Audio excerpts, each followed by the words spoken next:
Allah berbicara mengenai pertanyaan mengenai neraka. Wa ma adraka ma saqar, katanya. Tahukah kamu apa yang dimaksud dengan neraka saqar itu? Satu pertanyaan, adraka mengenai syurga. Wa ma adraka ma 'illiyun. Apakah yang kamu ketahui tentang neraka, apa syurga yang tertinggi itu apa? Satu pertanyaan tentang bintang-bintang, tentang planet. At-Tariq, wa ma adraka mat-Tariq, an-najmu ats-tsaqib. Allah yang jelaskan. Satu pertanyaan, Allah bertanya tentang Lailatul Qadar. Jadi memang orang nggak tahu hakikatnya apa Lailatul Qadar itu. Bagaimana ayatnya? Inna anzalnahu fi Lailatul Qadar wa ma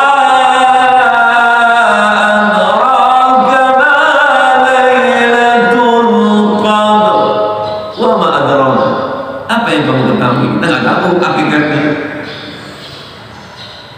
Satu lagi terakhir, Allah berbicara tentang yang dimaksud jalan yang lurus itu kayak gimana sih? Wa ma adraka mal aqabah. Nah, jadi kesimpulannya begini, segala sesuatu yang Allah tanya dengan kata adraka, esensinya, hakikatnya hanya Allah yang lebih tahu.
Kita panjatkan syukur kehadiran Allah Subhanahu wa taala dengan qudrah Allah, dengan ma'unah Allah. Alhamdulillah kita dipertemukan kembali di tahun yang baru 1443 Hijriah. Semoga Allah senantiasa selalu memberikan keberkahan untuk kita semua. Allah sehatkan lahir batin kita. Allah mudahkan segala urusan-urusan kita. Allah luaskan rezeki yang halal yang berkah. Allah istiqamahkan kita di dalam mencari kebaikan-kebaikan dan kebaikan. Amin ya Allah ya Rabbal Alamin. Hadirin sekalian yang dirahmati Allah, kita sampai pada surah yang baru, yaitu surah Al-Haqqah. Surah ini termasuk Makkiyah, surah yang diturunkan sebelum hijrahnya Rasulullah SAW. Ayatnya ada 52 ayat. Di dalamnya banyak bercerita tentang huru-hara yang begitu sangat dahsyat yang terjadi pada hari akhir nanti.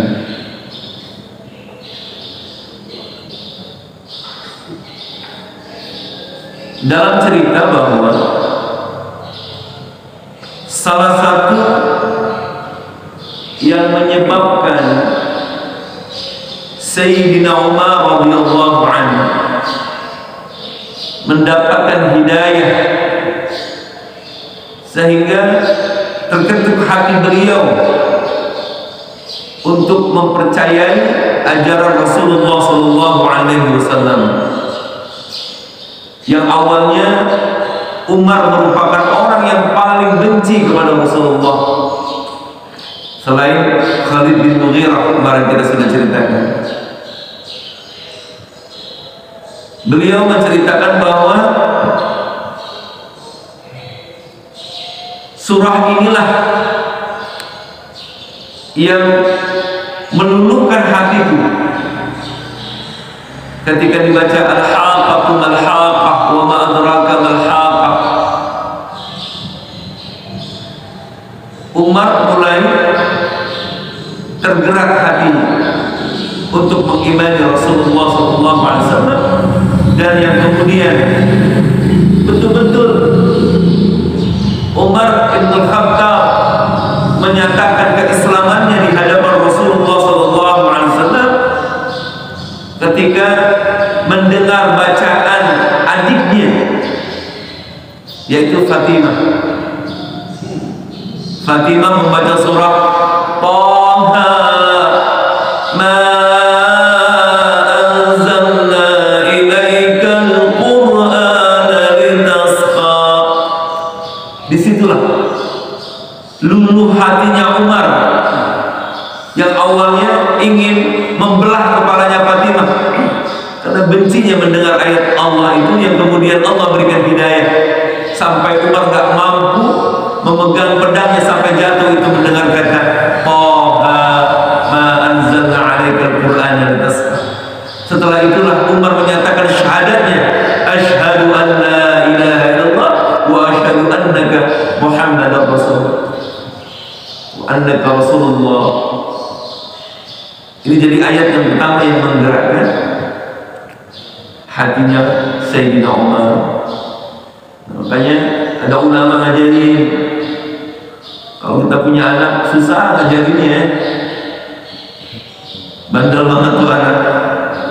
Bisikin kalau lagi tidur tuh, Al-Haqqah mal-Haqqah wa ma adraka mal-Haqqah. Umar aja, orang yang paling hatinya paling keras benci sama Rasulullah, diluluhkan dengan hidayahnya Allah sebab dengan ayat ini. Katanya begini, hadis sekalian yang dirahmati Allah Subhanahu wa ta'ala. Baik, kita baca sama-sama ya. A'udzu billahi minasy syaithanir rajim.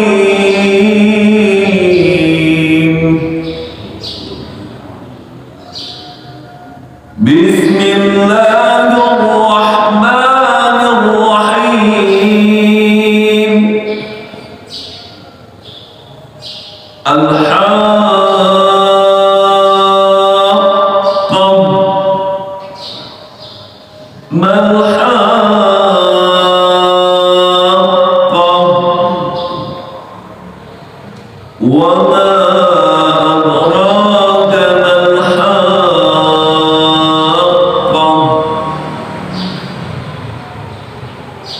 كذبت ثمود وعاد بالقارعة فأما ثمود فأهلكوا بالطاغية وأما عاد فأهلكوا بريح صرصر عاتية صدق الله مولانا العظيم.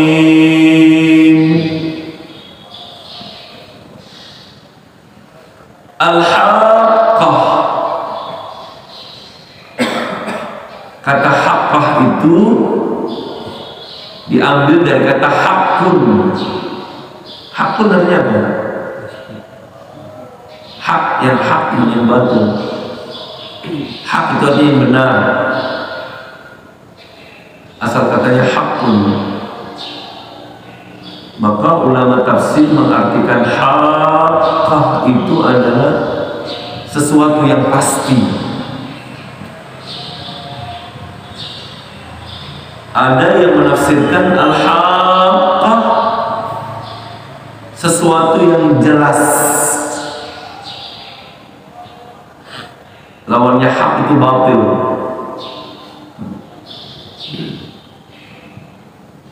Al-haqqah sesuatu yang pasti. Kalau bicara sesuatu yang pasti,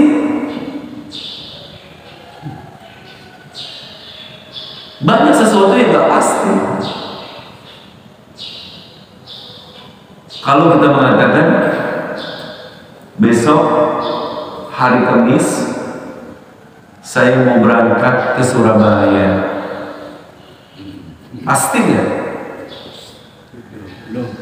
Belum tentu pasti. Maka tidak ada sesuatu yang hak pun yang pasti. Makanya dalam aqidatul awam itu berjumpa denganmu adalah sesuatu yang pasti, ya Allah. Kematian adalah sesuatu yang pasti. Azab kubur, nikmat kubur sesuatu yang pasti. Dibangkitkan dari kubur sesuatu yang pasti. Berjumpa denganmu merupakan sesuatu yang pasti. Waliqa'uka haqqun wan naru haqqun, adanya api neraka itu sesuatu yang pasti. Wal jannatu haqqun, sesuatu surga itu adalah sesuatu yang, dan termasuk sesuatu yang pasti itu adalah adanya hari akhir. Makanya ulama tafsir mengartikan al-haqqah itu hari kiamat. Kenapa? Karena kiamat itu merupakan hari yang pasti adanya, pasti terjadinya.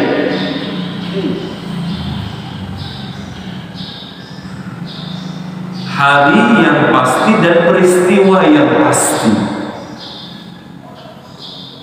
Maka disebut haqqah itu diartikan dengan hari kiamat, karena pasti.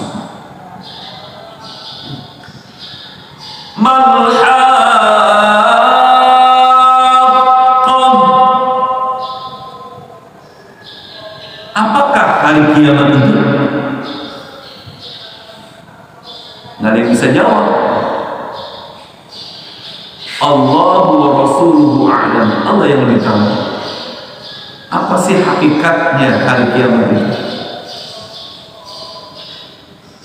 Karena keterbatasan ilmu kita, ketika ditanya apa itu hari kiamat, kita bingung jawabnya. Maka dijawab oleh Allah Subhanahu wa ta'ala. Kemudian Allah bertanya sebagai mempertegas dari pertanyaan apakah haqqah itu? Wa ma adraka mal haqqah.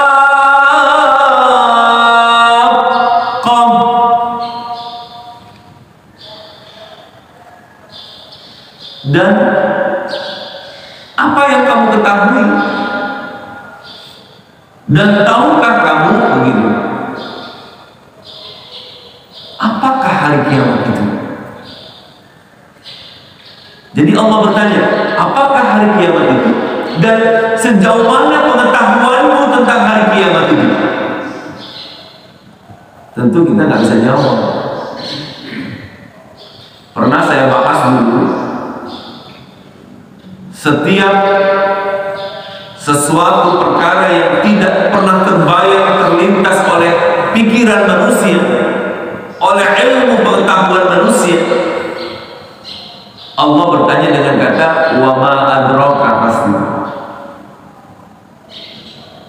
Di dalam Al-Quran Allah menyebut kata wa ma adraka itu ada 13 kali. Wa ma adraka sebagai bentuk pertanyaan Allah yang sebetulnya memang pertanyaan itu kita nggak bakal bisa jawab, dan Allah nanti akan menjawabnya, menjelaskannya dari pertanyaan itu. Karena memang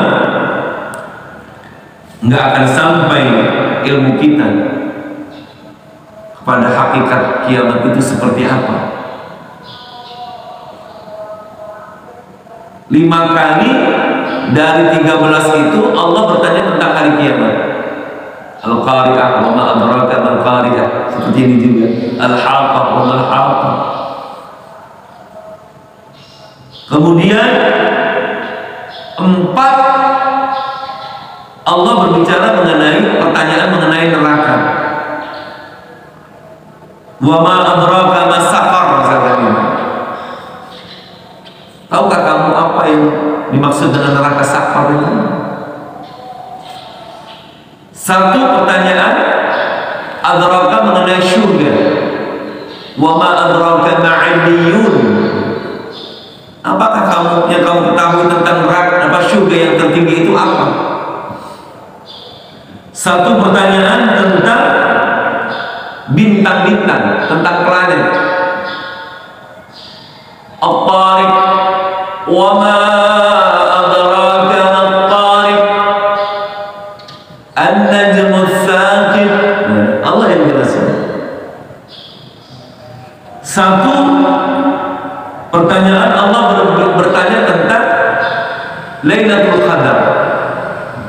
Jadi memang orang nggak tahu hakikatnya apa Lailatul Qadar itu. Bagaimana ayatnya?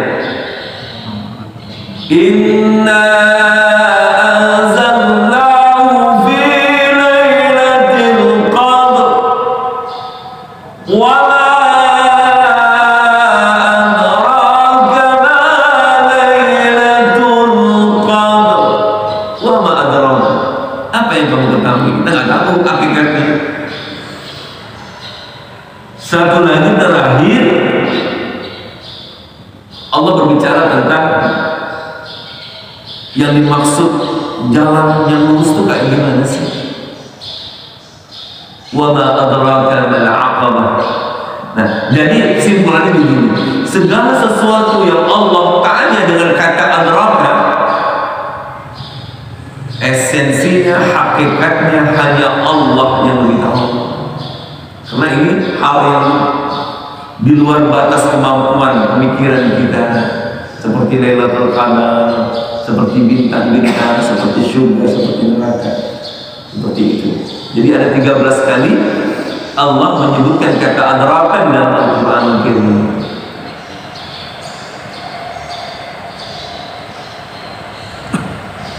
Yang akhirnya Allah jelaskan, kadzzabat Tsamud wa 'adun bil qari'ah. Kadzabat fi'il madhi, ada ta'nis di situ. Siapa yang mendustai? Samud, kaum Samud. Wa'ad, kaum 'Ad.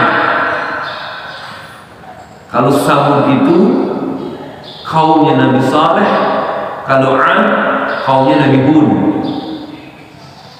Kedua kaum ini, jadi ada itu Adul dan Samud.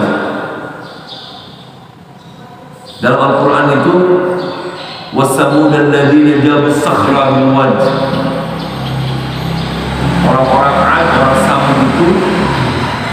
diberikan kelebihan oleh Allah, dia punya badan raksasa. Ya, orang raksasa itu zamannya Nabi Nuh, Hud. Ceritanya bahwa ukuran kepalanya saja seukuran badan kita. Ukuran kepalanya sebadan kita kayak gimana coba dah? Kalau tingginya kita 160, kepalanya gitu. Berarti mulutnya seapa ya? Hidungnya seapa? Ada mengatakan orang Samud itu kuat gagah. Mereka bikin rumah tuh dari pegunungan di paha. Indah-indah.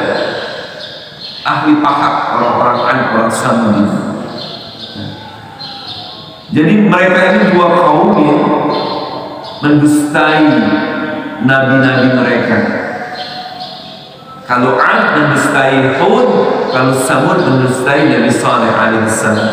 Kita boleh cerita sedikit tentang kaum apa dulu nih?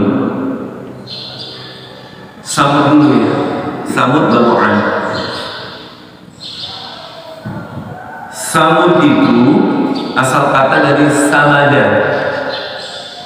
Samada yasmud. Samud itu artinya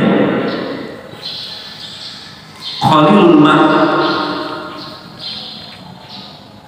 negeri yang airnya sangat sedikit, sebut Samud. Di mana kaum Ad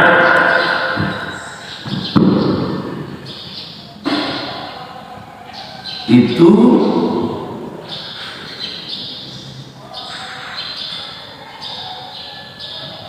berada di antara Hijaz dan Tabuk. Kalau sekarang tuh saya baca itu posisinya 380 km dari kota Madinah. Sekarang masih ada, cuma dijaga, dipagar, karena nggak boleh orang lewat situ. Dan kalau lewat situ kudu berdoa kepada Allah, mudah-mudahan jangan sampai kayak jadi kausan. Jadi dilindungi sebagai aset sejarah.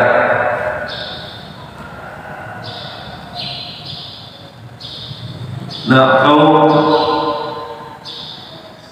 kaum Samud ini ceritanya begini. Setiap nabi itu kan mengajarkan untuk mentauhidkan Allah, meyakini adanya Allah Subhanahu wa ta'ala. Ceritanya sama semua para nabi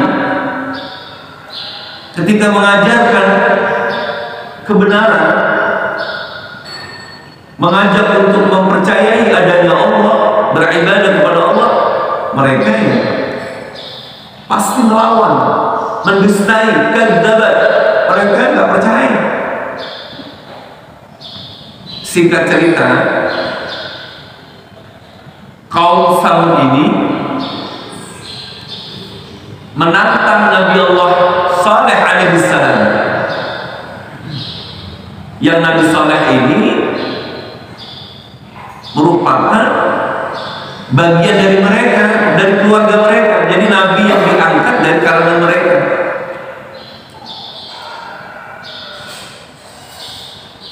Nah, akhirnya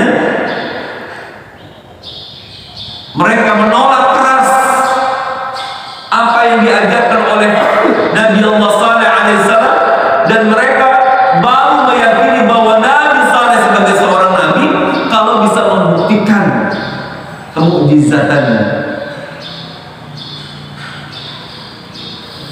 Mintanya nggak tanggung-tanggung. Solehnya nggak ada. Kalau emang bahasa berikutnya, lu betul-betul seorang nabi, coba tunjukkan kebesaran Tuhan lu. Gua tungguin sekarang. Gua minta, karena memang di sana kan pegunungan semua, batu-batu. Coba tunjukkan, bisa nggak Tuhanmu mengeluarkan unta beserta anak yang membutuhkannya. minta dikeluarkan dari celah-celah batu itu onta yang gede sama anaknya. Masuk akal nggak kira-kira? Orang kadal aja masuk susah, ini minta dikeluarin unta. Kayak orang masukin gajah ke dalam lubang botol, bisa nggak kira-kira? Kan nggak masuk akal, kayak orang gila. Nabi Allah Saleh, seorang hamba yang sangat dekat dengan Allah, yang doa-doanya pasti didengar oleh Allah, ditantang seperti itu, baik. Dia bermunajat kepada Allah, dia berdoa, minta kepada Allah agar ditunjukkan kebesarannya. Dengan izin Allah, tiba-tiba keluar, pecah tuh batu, keluar tuh unta. Betul, unta itu warnanya keemasan, ontak emas. Kalau kita punya kubah emas, Nabi Saleh punya unta emas sama anaknya. Benar keluar. Emang dasar orang udah nggak yakin. Secara kasat mata dia ngelihat di depannya itu betul-betul ada itu onta. Tetap aja nggak percaya. Apa dia katakan? Soleh tukang sihir, jangan percaya. Itu sihir itu dibikin sama dia. Emang dasar nggak percaya. Awalnya minta dibuktikan, setelah dibuktikan Nabi Saleh itu dibilang tukang sihir. Nah maka kata Nabi Saleh, "Hadza naqatallahu lakum ayah." Setelah unta emas ini ada, ini merupakan tanda bukti kebesaran Allah untuk kalian. Fahdaruha, kamu harus hati-hati, jangan sampai kau sakiti unta ini. Jadi kesepakatannya, karena unta itu gede, di situ ada danau, kan namanya Samud kan, daerah yang airnya nggak banyak. Nabi Allah bikin kesepakatan, Nabi Saleh bikin kesepakatan kepada kaumnya, satu hari mereka ambil air itu untuk konsumsi, satu hari khusus buat unta ini. Emang minumnya banyak. Penggantinya kalian minum susu dari unta itu. Nah akhirnya cerita adalah satu cerita, di sana ada wanita cantik,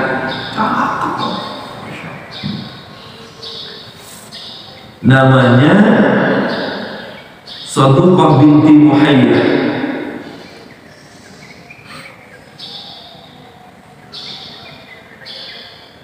Nah, siapa perempuan itu? Nih, si perempuan itu ngomong begini, saya mau dinikahi sama kamu, tapi syaratnya kamu berani nggak bunuh untanya Nabi Saleh. Nah, ini laki-laki namanya Misra bin Muhammad. Ceritanya ini, dia itu diraih sama perempuan yang cantik banget. Kalau kamu berani membunuh untanya Saleh, aku siap dinikahi sama kamu. Bingung kan dia, puyeng kepalanya. Ini perempuan cantik ini. Wah, kalau disia-siakan, memang terkadang begitu kalau menjadi pembelajaran. Banyak laki-laki itu jatuh gara-gara perempuan, digoda sama perempuan cantik ini. Akhirnya bagaimana caranya? Di sisi lain juga ada seorang ibu, karena ini ujian, masyarakat di situ udah mulai resah karena jatah minumnya dikurangi buat onta. Ada ibu-ibu yang nawarin, saya punya 4 perempuan, semua cantik. Siapa yang bisa membunuh ontanya Saleh, saya kawin dengan 4 perempuan saya. Akhirnya salah satu seorang yang bernama Kodar, oh saya siap gitu kan. Akhirnya Qadar, apa namanya, Misra, dia bersepakat, yuk kita bunuh ini bareng-bareng. Akhirnya dia nggak berani berdua, dia cari teman yang lain. Akhirnya di 9, dalam Al-Quran itu diceritakan 9 orang itu yang apa namanya, mengeksekusi untuk membunuh si unta itu. Akhirnya dari jauh bunuhnya dipanah itu kakinya si unta, tak mati. Disitulah Allah menurunkan azabnya. Terjadi apa namanya, itu pada hari Rabu. Hari Rabu, kemarahan Allah yang luar biasa. 9 orang ini mati tertimpa bebatuan dari bukit-bukit gunung. Allah menurunkan azabnya yang luar biasa karena marahnya Allah kepada kaum Samud. Terjadi pada hari Rabu. Makanya kata ulama, inilah sebagian para ulama yang apa namanya, membuat doa-doa pada hari Rabu terakhir itu ada namanya Rabu Wakasan gitu. Ini sebab cerita awalnya, karena pada hari Rabu itu terjadi bencana yang luar biasa. Padahal menurut ulama yang lain semua hari itu baik, semua hari baik, nggak ada hari yang sial kan. Dulu kan ada di dalam situ qalu ta'irukum ma'akum la yadhkirtum bal antum qaumun musrifun. Gara-gara lu Muhammad kami semua jadi kebelangsak. Jadi nggak ada istilah tabrakan dia. Kenapa? Oh pantas jalannya hari Selasa. Nggak. Tatayur itu nggak boleh, hukumnya haram. Tatayur itu begini, orang yang melakukan sesuatu mengikuti, misalkan oh nanti nungguin naga kesono gitu, oh nungguin tatayur artinya mencari-cari berita dari burung. Nggak boleh, semua hari itu baik. Nah, makanya ada ulama yang mengajarkan setiap Rebo Wakasan itu, Rebo yang terakhir di bulan apa sih, Pak Ahmad? Di bulan Safar misalnya.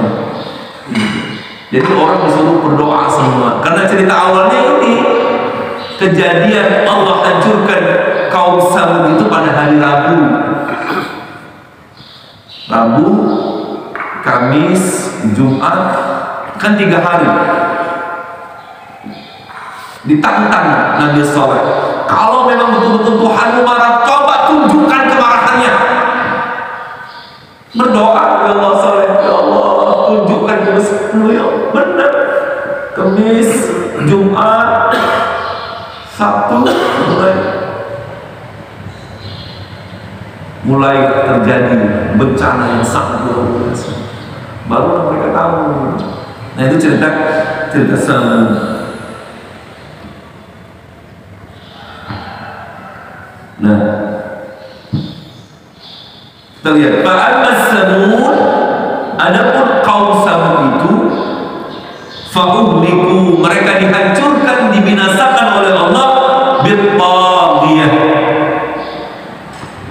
Taghiyah itu ada yang menafsirkan suara yang melampaui batas. Tagha itu kan melampaui batas, suara yang begitu sangat keras. Ada yang mengatakan bil-taghiyah karena memang Allah menghancurkan kaum Samud itu karena memang perilaku mereka yang melampaui batas. Mereka menantang Nabi Saleh, mengkufuri Nabi Saleh, bahkan menantang kebesaran Allah. Tunjukkan kalau emang Allah itu betul-betul maha kuasa, turunkan azab di tengah-tengah kami. Nantang. Kalau saya berdoanya kembali ke Allah, tunjukkan kebesaran-Mu. Kenapa sih orang-orang zalim masih tetap hidup gitu? Kenapa engkau tidak hancurkan ya Allah? Buktikan kebesaran-Mu ya Allah, begitu marah bertanya. Tapi Allah lebih tahu.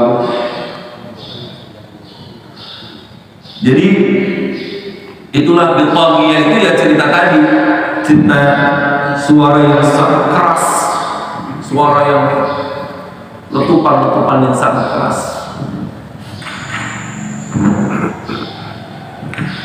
Wa adapun kaum 'ad itu fa'uhliku dihancurkan oleh Allah birihin sarsarin 'atiyah.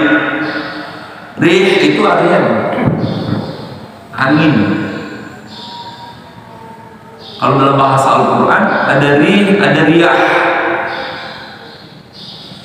Kalau rih itu bentuknya single, apa namanya? Mufrad, satu. Tapi kalau riyah itu plural, apa? Jamak. Allah menyebut angin. Kalau seandainya angin yang membawa kesejukan itu dalam bahasanya riyah. Wa arsala riyah, berarti angin itu angin yang sejuk yang membawa kebaikan. Tapi kalau Allah menyebut katanya dalam bentuk mufrad birihin, biasanya itu angin yang membawa kehancuran. Kaum 'ad itu dihancurkan oleh Allah birihin, dengan angin sarsarin. Sarsar itu artinya, makanya jadi bahasa Indonesia. Orang kalau ketiup angin kan ser gitu kan. Asal katanya sor. Bahasa Arab yang di Indonesia kan jadi ser. Bahasa Arabnya sor.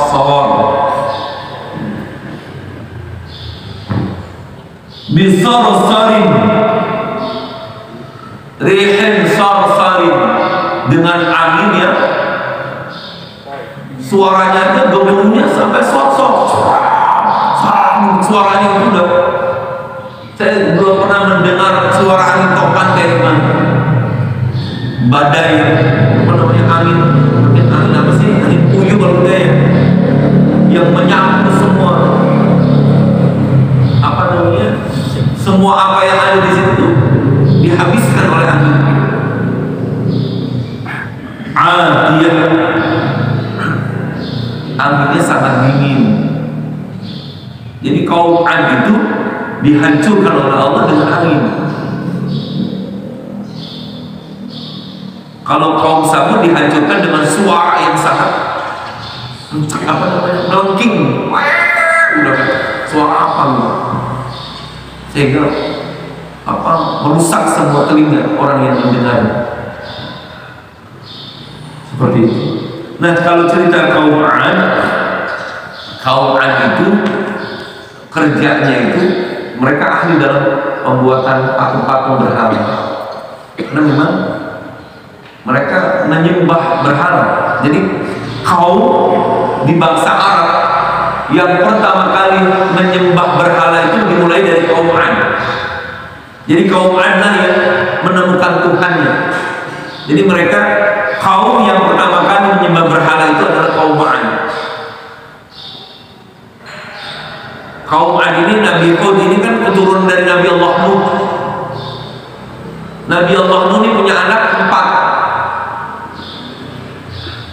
Salah satunya Kan'an. Dari Kan'an itu sama sekali nggak punya keturunan. Ada namanya Yam, apalagi itu 3 orang itu.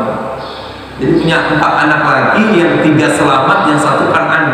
Nah, dari yang 3 ini lahirlah sampai jadi apa namanya, Fir'aun. Fir'aun itu keturunannya Nabi Nuh. Nah gitu. Nah, salah satunya juga keturunan itu adalah Nabi Hud alaihissalam. Makanya orang-orang Mesir kan bikin piramidnya bagus-bagus kan. Yaitu keturunan dari Nabi Nuh alaihissalam. Mereka bisa bikin pahat perahu. Jadi kalau orang Jepara sama Nabi Nuh, punya Nabi Nuh, luar biasa. Nah, jadi kaum 'ad itu dia punya patung, punya Tuhan. Tuhannya ada 3. Ada namanya Soda, ada Samud, ada Harra. Itu Tuhan-Tuhan mereka. Jadi kaum Ad itu juga, jadi adanya Ad dulu, setelah Ad baru kaum Samud. Kalau dalam sejarah disebut dengan Arab Ba'idah, orang-orang Arab yang udah nggak ada lagi keturunannya, sudah dihabiskan. Jadi Allah habiskan satu kaum ini. Wa yasha' yudhibkum wa ya'ti bi khalqin jadid. Kalau saya mau, kata Allah, saya bisa menghancurkan dalam satu generasi dan kami gantikan dengan generasi yang lain. Na'udzubillah. Allah takut banget gitu ya. Makanya Rasulullah itu diceritakan oleh Aisyah, kalau Rasulullah dengar angin aja, Rasulullah langsung keluar. Dia berdoa, ya Allah, jangan sampai angin ini terjadi pada kaum kami seperti apa yang dirasakan oleh kaum Samud. Kalau kita mungkin bodoh amat gitu ya. Saya dulu diajarin tuh, kalau ada angin gede kita keluar, kita ada Allah, jangan sampai kayak terjadi pada kaum Samud. Allah hancurkan semuanya satu generasi itu dengan angin doang. Kalau Allah mau. Kalau kita corona belum seberapa. Alhamdulillah, jangan sampai kita merasakan apa yang dirasakan oleh kaum Ad dan kaum Samud. Meskipun mereka itu gagah-gagah, perkasa-perkasa, yang mereka mengatakan siapa yang bisa mengalahkan kami? Allah yang bisa mengalahkan. Hadis kalian yang dirahmati Allah Subhanahu wa ta'ala. Nanti kita lanjutkan. Jadi Allah memberikan perumpamaan dulu sebelum bicara tentang hakikatnya itu apa. Allah memperoleh cerita ini dengan dua kaum, yaitu kaum Ad dan kaum Samud. Dua kaum ini adalah sebagai penerus generasi yang diberikan kelebihan luar biasa. Mereka punya fisik yang kuat, badan yang kuat, punya kemampuan, punya kepintaran, tetapi mereka sombong, angkuh, tidak mau mendengarkan petunjuk nabi-nabinya. Bahkan mereka menentang Tuhan, ingin ditunjukkan kebesarannya. Allah Subhanahu wa ta'ala buktikan itu. Nanti akan nyambung dengan cerita kiamat itu seperti apa. Barangkali sampai di sini obrolan kita, mudah-mudahan ada manfaatnya. Ya, cerita tentang kaum Ad dan Samud. Jadi yang berhala yang setelah Nabi Nuh bukannya ada 5, Ustaz? Ya. Berhala kaumnya Ad itu kan disebutin Ustaz tadi ada 3. Itu di Al-Quran bukannya ada 5. Wala tadaruna alihatakum wala tadaruna wadda wala suwa'a wala yahusa wa ya'uqa wa nasra. Iya, iya, memang di dalam Al-Quran itu ada 5, ya. Tetapi yang populer, yang menjadi Tuhan favorit mereka, kalau orang-orang jahiliyah di zaman Rasul kan juga 3, Hubal, Lata, Uzza. Ada Tuhan apa? Tuhan, kalau kita dewa Brahmana, dewa orang-orang itu. Jadi patung yang ngurusin rezeki, patung yang ngurusin. Nah, itu jadi yang populis hanya 3 ini. Yang artinya betul-betul mereka anggap sebagai Tuhan yang hebat. Yang 2-nya kurang populer di kalangan orang-orang Ad. Ketiga itu. Dalam Quran memang disebutkan 5 patung. Tapi yang banyak laku, jadi kan mereka beli Tuhan. Gini Pak, ada pesanan, kalau waktu itu belum ada online, jadi pesanan gitu kalau mereka di rumah-rumah mereka pengen naruh Tuhan gitu. Kalau belum, cuma yang laku waktu itu cuma 3 itu.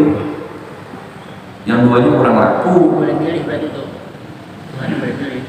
Mungkin yang 2 itu patung memberi penyakit. Jadi orang mencari itu lucu. Cuma kalau kelucuan di zaman Rasulullah itu kelucuannya jadi mulai dari zaman Ad sampai zamannya Rasulullah masih banyak orang-orang yang menyembah patung. Cuma di zaman Rasulullah itu sudah lebih modern. Bikin patungnya bukan hanya dari batu-batu, dari kayu-kayu, tapi dari makanan-makanan. Di zaman Rasulullah jadi udah lebih maju gitu. Jadi bikin Tuhannya dari bolu, dari kue, dari gandum, dibentuk gitu ya. Ketika mereka lapar, dipokas kepalanya, makan. Tuhan digigit sama dia tega banget. Masya Allah. Seperti itu ya, betul, memang dalam Al-Quran ceritanya ada 5. Cuma yang populis di kalangan mereka itu ada 3. Ada lagi silakan. Ya ada, mari kita tutup. Sudah siap potongnya itu. In uridu ila al-islah mastata'tu tawakkaltu 'ala Allah wa ilayhi unib. Subhanaka Allahumma wa bihamdika asyhadu an la ilaha illa anta astaghfiruka wa atubu ilaik. Wa sallallahu ala sayyidina Muhammadin wa ala alihi wa sahbihi wa sallam. Walhamdulillahi rabbil alamin. Wallahu muwaffiq ila aqwamit thariq. Hadanallahu wa iyyakum ajma'in. Wassalamu alaikum warahmatullahi wabarakatuh.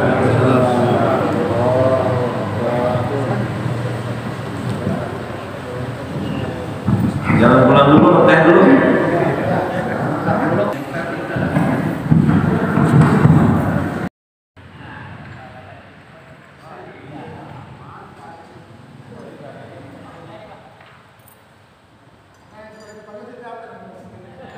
Thank you.